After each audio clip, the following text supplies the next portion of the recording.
शांति। आज 24 जून 2022 के मातेश्वरी जी के महावाक्य हैं। रिवाइज तारीख है 15 दिसंबर 1963। मम्मा के पुण्य स्मृति दिवस पर प्रातः क्लास में सुनाने के लिए मातेश्वरी जी की मधुर महावाक्य है, कर्म ही सुख और दुख का कारण है। कर्म ही सुख और दुख का कारण है। यह तो सभी मनुष्य जानते हैं कि जीवन में दुख और सुख कर्म के आधार से प्रारब्ध रूप में चलते हैं। जरूर पहले ऐसे कर्म किए हैं जिसकी प्रारब्ध दुख या सुख के रूप में भोगनी होती है, तो सुख और दुख का संबंध हो गया है कर्म से। कर्म को किस्मत नहीं कहेंगे। कई ऐसे समझते हैं कि जो किस्मत में होगा, इसलिए दुख और सुख को किस्मत समझ लेते हैं।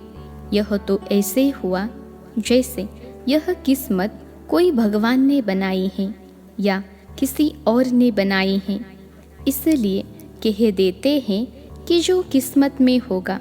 लेकिन यह समझना भी बहुत ज़रूरी है कि किस्मत भी किसने बनाई। किस्मत कोई परमात्मा ने नहीं बनाई है, ऐसे भी नहीं किस्मत कोई पहले से ही बनी पड़ी है। नहीं, यह दुख व सुख जो मनुष्य भोगता है, उस दुख सुख को बनाने वाला भी मनुष्य ही है, क्योंकि कर्म करने वाला मनुष्य है। इसलिए यह रिस्पॉन्सिबिलिटी अपनी हो गई, जो करनी सो भरनी। यह तो कॉमन कहावत है, और जो करेगा सो पाएगा। गीता में भी वर्णन है कि जीवात्मा अपना ही मित्र है और अपना ही शत्रु है। ऐसे नहीं कहा कि मैं तुम्हारा शत्रु हूँ, मैं तुम्हारा मित्र हूँ। नहीं, जीवात्मा अपना शत्रु और अपना मित्र है। इसलिए अपने साथ मित्रता और अपने साथ शत्रुता, दुख और सुख करने वाला खुद मनुष्य हुआ। तो यह बात इतनी स्पष्ट है कि दुख सुख का रिस्पॉन्सिबल मनुष्य खुद अपने आप है। इसलिए जब किसी भी रूप में दुख आता है तो उसको भगाने की कोशिश करते हैं। कोई लड़ाई झगड़ा खड़ा हो जाता है तो उसको खत्म करने की कोशिश करते हैं। इसमें किसी किसी का अकाले मृत्यु भी हो जाता है तो भी दुख होता है, तो समझते हैं कि पता नहीं मेरे साथ ऐसा क्यों हुआ। फिर उसी वेग में यानी जोश में आकर भगवान को भी गाली देने लग पड़ते हैं। अभी तुम्हारे आगे यह जो बातें आई, यह किया किसने? यह अकाली मृत्यु जो आया, यह जो रोग के रूप में दुख आया, क्या यह भगवान ने किया? यह जो लड़ाई झगड़े संसार के जितने भी दुख के कारण हैं, क्या यह सब भगवान ने किए? अरे, भगवान जिसको कहते हो दुख हरता सुख करता, इसलिए तो जब कोई भी दुख आता है तो उनको याद करते हो। शरीर को रोग लगता है तो भी कहते हो हे भगवान, दुख में उनको ही याद करते हो। अगर उसी ने दिया है तो जो दुख देने वाला है उसको क्या करना चाहिए? बताओ, भला यह भी तो सोचना चाहिए कि दुख के समय जो याद आता है उनके लिए तो कह भी नहीं सकते कि यह दुख उसने दिया। यह भी तो समझने की बात है। जब याद करते हैं तो ज़रूर उनका संबंध हमारे साथ कोई दूसरी बात का है, ना कि दुख देने का है।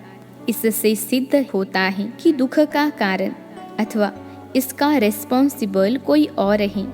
उसमें भी कोई तीसरा तो है नहीं। एक मैं और दूसरा मेरा रचता, बस दो ही चीज़ें हैं ना। एक मैं उनकी रचना या उनके संतान कहो, और दूसरा है बाप। तो या बाप रिस्पॉन्सिबल हैं या मैं रिस्पॉन्सिबल हूँ। लेकिन जब मेरे पास दुख आता है तो मुझे दिखाई ऐसे पड़ता है जैसे उस रचता ने ही मुझे दुख दिया है। अंदर से लगता भी है कि वो तो मेरा सुखदाता है। जैसे सुख के लिए सहारा मांगते हैं कि हे भगवान यह दुख दूर करना, भगवान मेरी आयु बड़ी करना। देखो, आयु के लिए भी मांगते हैं, तो आयु की भी, दुख की भी, शरीर के रोग की भी, और जो भी लड़ाई झगड़े, कोई भी ऐसा अशांति का कारण आता है तो भगवान से मांगते हैं। कोई बच्चा ऐसा होता है तो भी कहते हैं भगवान इसको सुमत देना, तो मत भी उनसे मांगते हैं। किसी भी बात से जब कुछ दुख या कष्ट होता है तो कष्ट में याद भी उसे करते हैं और उसकी मांग भी उससे करते हैं।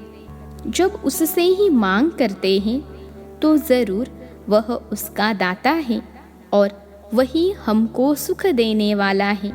माना इन सब बातों का इलाज केवल उनके पास ही है। ऐसे ही सिर्फ याद नहीं करते हैं, उनके पास इलाज है। तो यह सभी हमारी जो हैबिट चलती है, भले जानते हैं या नहीं जानते हैं, लेकिन भगवान को दुख के समय याद ज़रूर करते हैं। कोई भी बात होती है तो मुख से निकलता है ओ माय गॉड। भले कोई जाने न जाने कि वह गॉड कौन है, क्या है, पर मुख से निकलता ज़रूर है।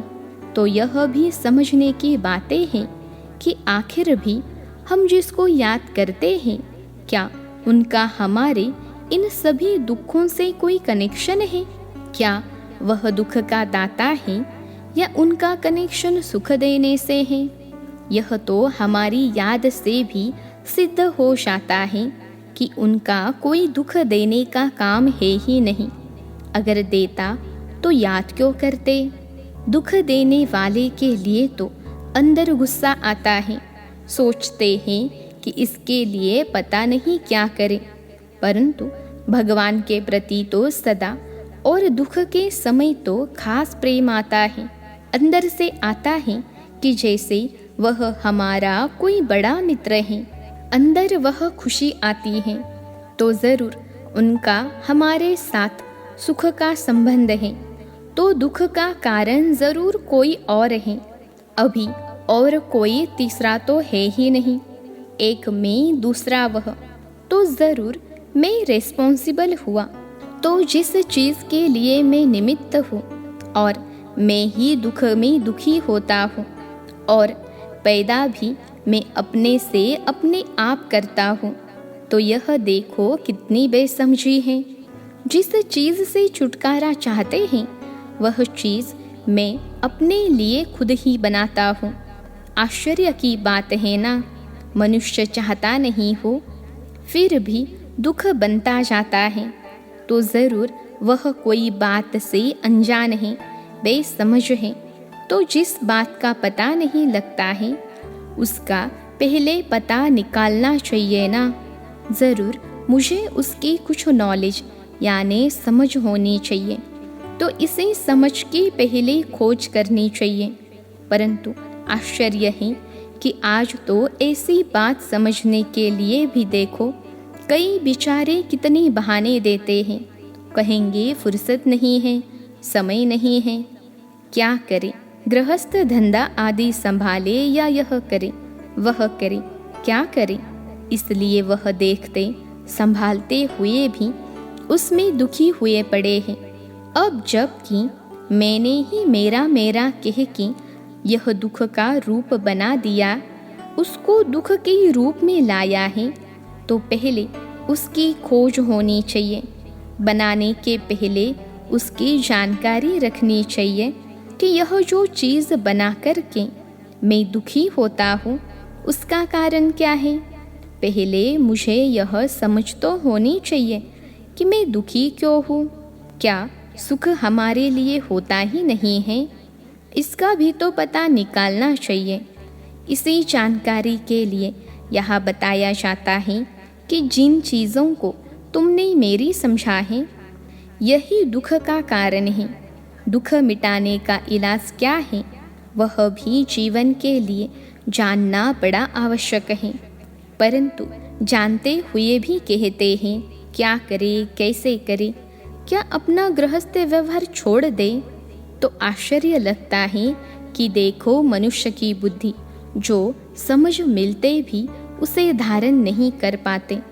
हम अनुभव से उसी बातों को समझ करके और धारण करके बतलाते हैं कि यह अनुभव की चीज़ है, ज़रूर अनुभव हुआ है, तभी तो कहते हैं कि प्रैक्टिकल में किस तरह से सुख की प्राप्ति हो सकती है।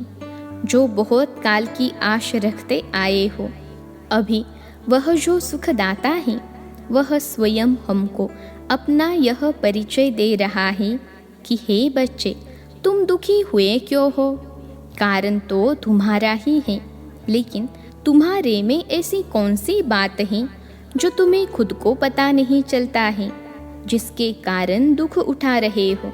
क्या तुम्हारे कर्म ही दुख का कारण बनते जा रहे हैं? वह आकर के समझो। देखो, हम इतनी ऑफर करते हैं तो भी आश्चर्य है। देखो, यह सुनते भी बेचारे कहते हैं शायद बस यही चलना है।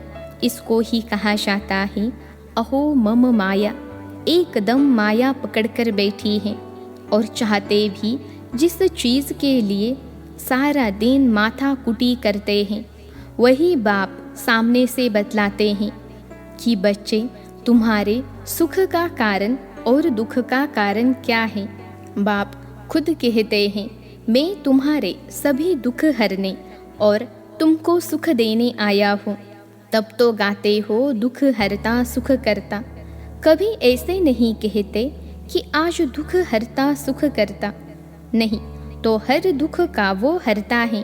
बाप कहते हैं बच्चे, मैं आया ही हूँ तुम्हारे दुख हरने, लेकिन उसके लिए तुम्हें ऐसे कर्म करना सिखलाऊंगा जिससे तुम्हारे दुख नष्ट हो जाए।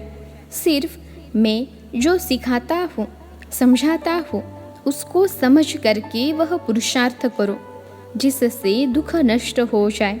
तुम्हारे ही दुख नष्ट करने की मैं शिक्षा देता हूँ, जिसको धारण कर लो, क्योंकि तेरी चीज़ है ना।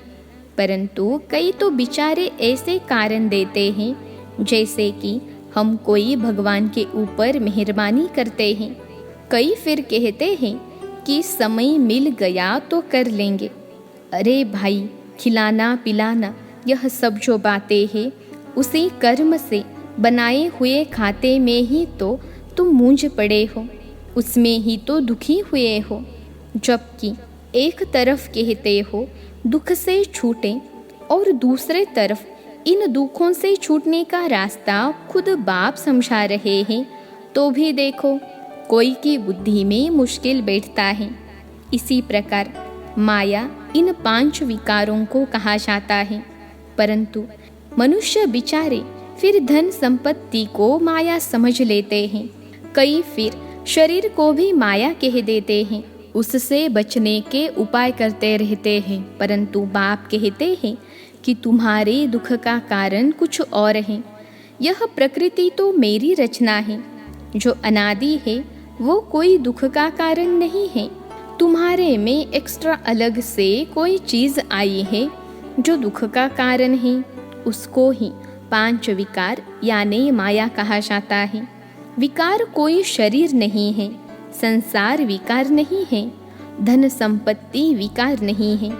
विकार एक अलग चीज़ है जो आने से फिर यह सभी चीज़ें दुख का कारण बन चुकी हैं।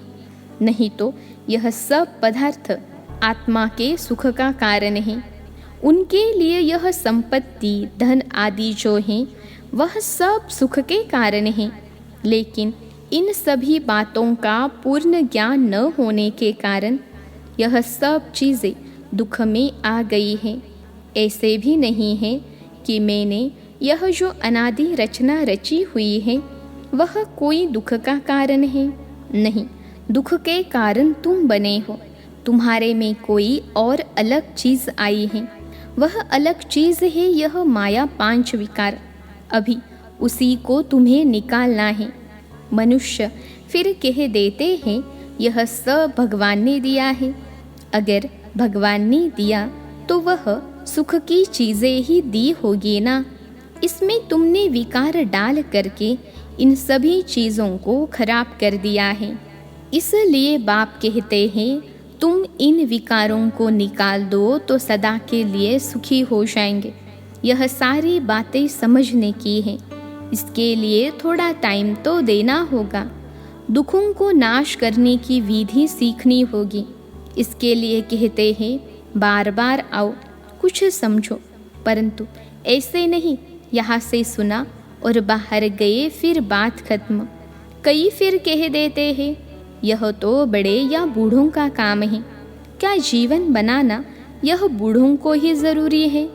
बूढ़ा तो वह हुआ जो उल्टी सीढ़ी चढ़ जाते हैं फिर देख करके उतरते हैं। उससे तो क्यों नहीं सीढ़ी चढ़ने से पहले ही संभल जाए कि हमको जीवन कैसे चलानी चाहिए।